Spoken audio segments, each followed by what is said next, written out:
All right, Joe. So one of the things that you've been busy with over the course of the last year, because you haven't been able to meet with people in person, is organizing and hosting beer tastings, food and beer pairings in a virtual setting. Could you give a sense of what the challenge like that has been for you in terms of having to lead sensory events over a virtual platform? Yeah, for sure. I mean, to be honest, a year ago, like before the pandemic hit, I don't think I could have ever even imagined doing this sort of thing at all. Obviously, the world has changed so much that people are open to trying this sort of thing. I had been doing a series of tastings, beer tastings, without food, just like a monthly thing at a local liquor store. So I was used to doing that. They had a small classroom upstairs above the store. It only held about 12 people, so it was a pretty small event, but they sold tickets through the store, through the website, and it was a regular occurrence. And then of course I was involved with Victoria Beer Week here as a co-founder, and we did lots of big scale events, right? Like 200, 300 people. But so the difference between the two, I just couldn't imagine like how I would manage like a small scale food and beer event with all the logistics involved, like figuring out how to get the food, how to get the beers, how to get how to get it all matched up, how to get people how to sell the tickets to people and get them to come out and all that. But it's been really interesting to see it, the way it's evolved during the pandemic. Basically, what happened was I had a friend who had a small company managing walking tours between restaurants and cafes downtown here for tourists and for locals, I guess, too, but mainly tourism focused. And she had to pivot because she couldn't do that anymore during the pandemic. So she came up with the original idea of us combining our two kind of specialties, right? So the idea she came up with, she would do like a brown paper bag with 4 different food items, and I'd line up 4 different beers, and then she'd deliver them all directly to people, and we all meet up on Zoom.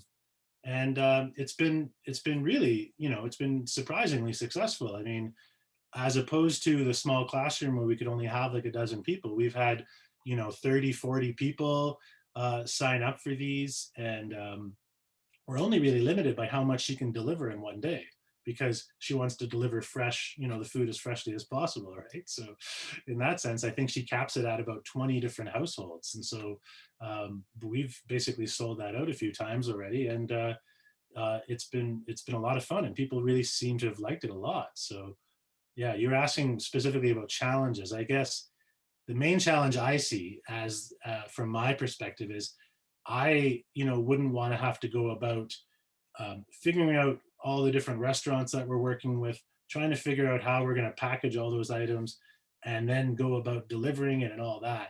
If I had to do all that myself, this wouldn't work for me. It's far too much then.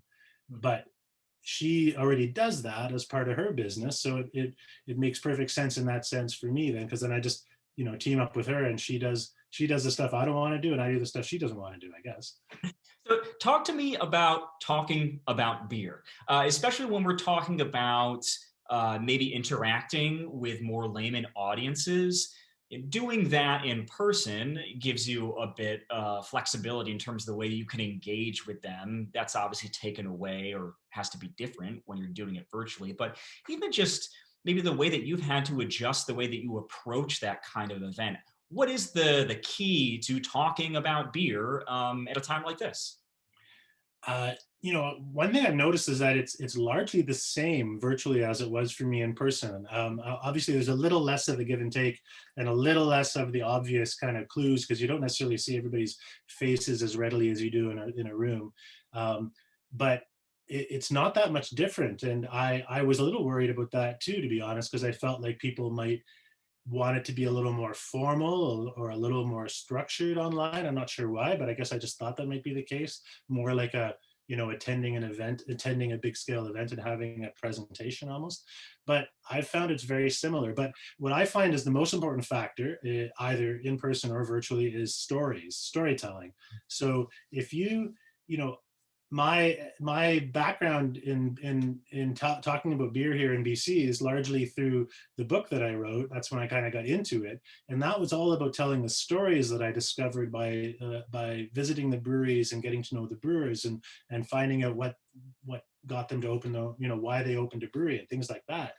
And so that I find applies really well to telling the story of a beer. So if I want to present a certain beer, I'll tell them, if it's a Pilsner, I'll tell them about the whole story of Pilsner, about how the style evolved because the townspeople of Pilsen, dumped the beer, the terrible people, that was brewed for them, and they had to create this new style. There's all these great stories that are behind the beers of the world that you can tell. Or I'll tell them that the personal story I have from talking to the brewer and learning about that beer specifically, and people love that. I find people just love hearing those stories and connecting with the beers in that personal level that way. Hmm. Simple question, complicated answer. Why are stories important when Yeah. talking about beer? Yeah, it's really good. It's a really good. You're right. It is a complicated question or a complicated answer. Well, I think it's it's that insider knowledge in a lot of cases, right? Like I know stories about beers because I have met the brewers and I've gone to the breweries and I've walked around and I've looked inside the fooders and I've had all those personal encounters. And so when I'm telling a story about one of the famous brewers from here in BC, and the people that are attending the event, they love hearing about it because they don't get to have that experience as easily as maybe I have had, because they don't maybe have access to those brewers the way that I have had, right? So I'm sharing that personal connection, but also I think even if it's not necessarily like a story about a famous celebrity or something in their eyes, if it's just a story about the beer and how it evolved, um, it's a way for them to connect with what's in their glass. That's beyond the marketing, right? Beyond just the kind of hype that they're being presented with from the brewery, from the brewery packaging and stuff like that. And it makes them identify more with it, I guess, makes them connect with it more. I'm not sure if I'm getting that deeply into it, but those are some of the things that go into it. Yeah. What's your favorite story to tell? Yeah, there's quite a few. Let me think of a good one. Um, well, here in BC, we have a brewer here in Victoria where I live named Matt Phillips. He has a brewery called Phillips Brewing, brewery called Phillips Brewing. It's about to celebrate its 20th anniversary this year, and it's a really big brewery now by BC standards. It's one of the biggest, if not the biggest, in the province. But the story I love to tell about Phillips is that it started as a one-man show back in 2001, and when he wanted to start his own brewery, he had worked at a few breweries before and stuff like that, but he wanted to build his own brewery.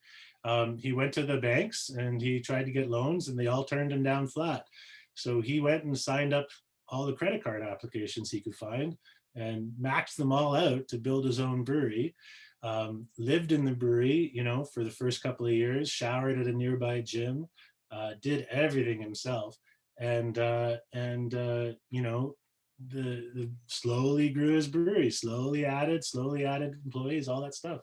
Managed, over the last 2 decades to turn it into the pretty much most successful brewery in BC. So, it all started though with those fateful credit card applications way back. So that's one of the stories I love to tell. People love to hear that one.